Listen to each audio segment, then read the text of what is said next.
అదే RTV app వార్తల్ని క్షణాల్లో చదివే అవకాశం ఉంటుంది. ఒక న్యూస్ పేపర్, ఒక టెలివిజన్ ఛానల్ మీ చేతుల్లో ఎప్పుడూ ఉంటాయి. తమ క్యూ లైన్లో ఉంటున్నాం, మాకు ఇబ్బంది అవుతున్నామని చెబుతున్న పరిస్థితి కనబడుతుంది. మనం ఒకసారి చూపెట్టచ్చు. క్యూ లైన్లో 4 hours నుంచి భక్తులు ఉన్నామని చెబుతున్న పరిస్థితి కనబడుతుంది. మేము వచ్చి 4 hours అవుతుందండి. పిల్లలు చాలా ఇబ్బంది పడుతున్నారు. వేపిలు వస్తారండి, మేము ఎంతసేపు వెయిట్ చేయాలి? ఇక్కడ పిల్లలు ఇబ్బంది పడుతున్నారు. తాగడానికి వాటర్ కూడా లేవు మాకు ఇక్కడ. మాకు కొంచెం తొందరగా పంపిస్తే మేము దర్శనం చేసుకుంటాం. పిల్లలు ఇబ్బంది పడుతుంది, చిన్న పిల్లలు ఉన్నారు కదా, చాలాసేపు అవుతుంది మేము ఇక్కడ నిలబడి మాకు ఇబ్బంది అవుతుందని భక్తులు చెబుతున్న పరిస్థితి కనబడుతుంది. పూర్తిగా మాకు వివిఐపి దర్శనం అంటూ మాకు ఆపుతున్నారు. ఎందుకు ఇవ్వాలి, మాకు ఈరోజు దర్శనాలే క్యాన్సిల్ చేస్తే బాగుండు కదా అని చెబుతున్న పరిస్థితి కనబడుతుంది. Good morning brother. మేము పొద్దున 4:30కు వచ్చాము లైన్లో, ఇప్పుడు 10 అవుతుంది. అసలు సామాన్య భక్తులకు ఇంపార్టెన్స్ అనేది కనబడతలేదు. కనీసం వాటర్ ఫెసిలిటీ కూడా అసలు లేదు.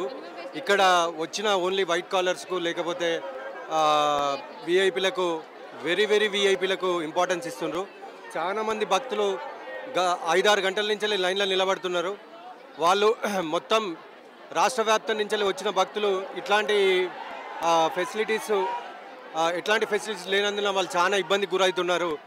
దీన్ని తప్పకుండా పోలీస్ శాఖ కానీ లేకపోతే ఇక్కడ నిర్వహణ బాధ్యతలు కానీ బాధ్యత తీసుకొని తొందరగా, ఎందుకంటే క్యూ లైన్లో 5 కిలోమీటర్ల దూరం నుంచి క్యూ లైన్ పాటిస్తున్నారు, కానీ కనీసము ఈ క్యూ లైన్ పద్ధతిని ఇక్కడ వారు కరెక్ట్ నిర్వహిస్తలేరు. దీన్ని మరింత బాధ్యత తీసుకొని తొందరగా ఈ క్యూ లైన్ తొందరగా కంప్లీట్ చేయాలని కోరుతున్నాం. 4:30కి వచ్చాము, ఇప్పుడు ఇన్ని హౌస్ అవుతుంది, 10:30 అవుతుంది. ఎత్తు బంగారాలతో చాలామంది వెయిట్ చేస్తున్నారు, చిన్న పిల్లలతోని. ఇట్లా చేస్తే కనీసం వాటర్ ఫెసిలిటీ కూడా లేదండి. కూర్చోడానికి ముసలోళ్ళు చాలామంది ఉంటారు కదా, వాళ్ళు కూర్చోడానికి కూడా ఇబ్బంది పడుతున్నారు. ఇప్పుడు గవర్నమెంట్ వచ్చే వరకు వెయిట్ చేయాలంటే కష్టం కదండి. కొంచెం మూవ్ చేస్తే బాగుంటుందని కోరుకుంటున్నాను. ఇది పరిస్థితి. గవర్నర్ కోసం మాకు ఆపడం కరెక్ట్ కాదు. పూర్తిగా పేద లైన్ కోసం వెంటనే రెస్పాండ్ కావాలని చెబుతున్న పరిస్థితి కనబడుతుంది. మనతో పాటు ఇంకా కొంతమంది ఆవేశంతో ఊగిపోతున్న పరిస్థితి కనబడుతుంది. వారితో కూడా మాట్లాడిద్దాం. అసలు ఏం చెప్తున్నారు ఏంటిదన్నది ఒకసారి వారితో కూడా మాట్లాడి వారి మాటల్లో విందాం. సార్, ఇక్కడ వాటర్ ఫెసిలిటీ లేదు, ఏది లేదు సార్. చాలా అన్కంఫర్టబుల్ ఫీల్ అవుతున్నారు. వాళ్ళేమో వీఐపీ దర్శనాలను వస్తున్నారు. ఎంత ఇబ్బంది తెలుసా? కనీసం వాటర్లో ఎండ కొడుతుంది. చిన్న పిల్లల్ని వేసుకొని వచ్చినాం సార్. ఎంత ఇబ్బంది ఉంటే చెప్పండి, అర్థం చేసుకోండి. వాటర్ లేవు, ఇక్కడ కుళాయి లేవు. వీఐపీ దర్శనం ఇంతసేపు ఎంత అన్కంఫర్టబుల్ ఫీల్ అవుతుంది తెలుసా? కనీసం తాగడానికి నీళ్ళు కూడా లేవు. పోయినసారి కంటే ఈసారి చాలా టూ మచ్ ఉంది సార్. నిజంగా చెప్తున్నా. వాళ్ళకు వీఐపీ దర్శనం వాళ్ళని పంపిస్తారు, మేమేమో లైన్లో చచ్చిపోతున్నాం. ఇక్కడ ఎంత ఇబ్బంది పడుతున్నాం తెలుసా? వాటర్ కూడా లేవు, కనీసం ట్యాప్స్ కూడా లేవు తాగడానికి. వాటర్ ఏంది ఇంత అన్కంఫర్టబుల్గా ఉంది, మరి చాలా టూ మచ్ కాదు. మాకు కూడా స్పెషల్ అని అన్నారు. ఏమి స్పెషల్ ఉందండి? వాళ్ళు వెళ్ళి అంతసేపు అయింది, వీళ్ళందరినీ నెట్టుకుంటాం. మేమందరం బంగారం చెప్పాలి. 3 ఏళ్ళకి ఒకసారి వస్తాం. విఐపీ దర్శనం ఏదయ్యా? చాలా టూ మచ్ ఉంది, చాలా విధిగా అవుతున్నది. ప్రజల దర్శనం ఏదండి, పెద్దల దర్శనం ఏది లేదు. ఇలా చుట్టుకొని ఈ టైంలో ఇంతమంది ప్రజలు ఇబ్బంది పడే టైంలో విఐపీలు దర్శనం పెట్టుకొని గంటలు హోల్డ్ చేయడం కరెక్ట్ కాదు. పొద్దున 6 గంటలకు వస్తే ఇప్పటి వరకు దర్శనం కాలేదు. విఐపీ దర్శనం అని చెప్పి ఊరంతా తిప్పుకొచ్చిండ్రు. ఏం దర్శనం ఇది? Totally utter flop.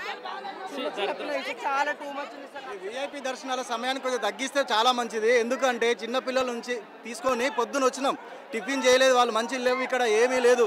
కనీసం టిఫిన్ చేసి కూడా రాలేదు. కాబట్టి చాలా ఇబ్బందికరంగా ఉంది. ఈ నిరాఘాటంగా విఐపీలు వస్తే ఇటువంటి ప్రమాదం ఉంది. కోట్ల మంది వెనకాల ఉన్నారు. అటువంటి వాళ్ళల్లో ఎంతో మంది పేషెంట్లు ఉన్నారు. అనేక రకాల పరిస్థితులలో ప్రాబ్లమ్స్ ఉన్నాయి. కనీసం మీ మీడియా ద్వారానైనా ఈ ఇంటిమేషన్ని ప్రభుత్వానికి కానీ అధికారులకు కానీ తీసుకుపోతే బాగుంటుంది. కొంతమంది పోజులు పెట్టి ఫోటోలు దిగుతున్నారు, అది మంచి పద్ధతి కాదు. ఎందుకంటే ఇక్కడ ఇంతమంది కాపలు కాయడం, ఇంతమంది వెయిట్ చేయడం, ఈ ఒక్క రోజున దర్శనం చేసుకోవడానికి సమయం సరిపోదు. ఏమైనా తొక్కిసరి జరిగితే తర్వాత ప్రాబ్లం ఫేస్ చేయాల్సి వస్తుంది. కాబట్టి కొంచెం జాగ్రత్తగా ఉంటే మంచిది. దైవభక్తి అనేటువంటిది అందరికీ ఉంది, విఐపీలకే కాదు సామాన్యులకు కూడా ఉంది. కాబట్టి సామాన్యులు కూడా విఐపీగా భావిస్తేనే ప్రభుత్వమైనా అధికారులైనా గొప్పగా భావింపబడతారు. ఇది కొంచెం జాగ్రత్తగా మసులుకుంటే చాలా మంచిది అధికార పక్షం. Thank you sir. ఇది పరిస్థితి. ప్రధానంగా ఎటు చూసినా జనాలే కనబడుతున్నారు. కాబట్టి వెంటనే ప్రభుత్వం దీనిపై దృష్టి సాధించి విఐపీల కోసం మాకు ఈ విధంగా చేయొద్దు, మమ్మల్ని ఆపొద్దు, ఆపితే తొక్కిసలాట జరిగే ప్రమాదం ఉంది. కాబట్టి వెంటనే దీనిపై రెస్పాండ్ కావాలని చెబుతున్న పరిస్థితి కనబడుతుంది. మరిన్ని వీడియోస్ కోసం ఛానల్ ని సబ్స్క్రైబ్ చేయండి, లేటెస్ట్ అప్డేట్స్ కోసం వాట్సాప్ ఛానల్ ని ఫాలో చేయండి అండ్ లింక్ డిస్క్రిప్షన్ లో ఉంది.